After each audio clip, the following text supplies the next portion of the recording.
আমার চ্যানেলে সবাইকে স্বাগত। Welcome to my channel Mimi tool lab.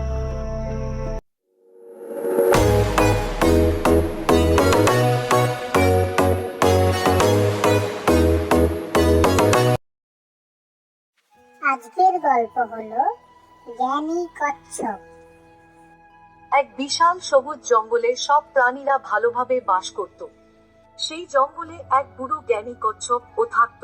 বনের সব প্রাণীরা কচ্ছপকে খুব ভালোবাসত, কারণ সে সবসময় বুদ্ধিমানের পরামর্শ দিত। সব পশু পাখিরা খুব আনন্দে ছিল। এক রোদ্দুর ঝলমল সকালে শান্ত পরিবেশে এক খরগোশ লাফাতে লাফাতে কচ্ছপের কাছে এলো।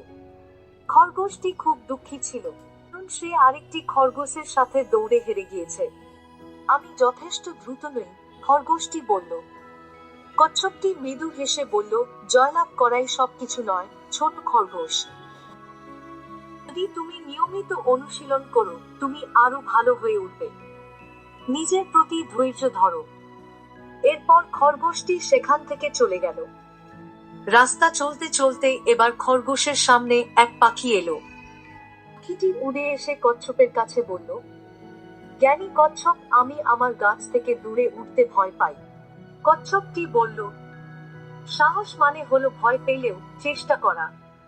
ছোট ছোট পদক্ষেপ নাও এবং নিজের ওপর ভরসা রাখো। প্রত্যেকদিন বনের প্রাণীরা কচ্ছপের কাছে তাদের সমস্যাগুলি নিয়ে আসতো, আর সে তাদের সব সময় ভালো বোধ করাতো। প্রাণীরা কচ্ছপের কাছ থেকে দয়া, সাহস ও ধৈর্য শিখল। এইভাবে বনের পরিবেশ খুশি ও শান্তিতে ভরে উঠল।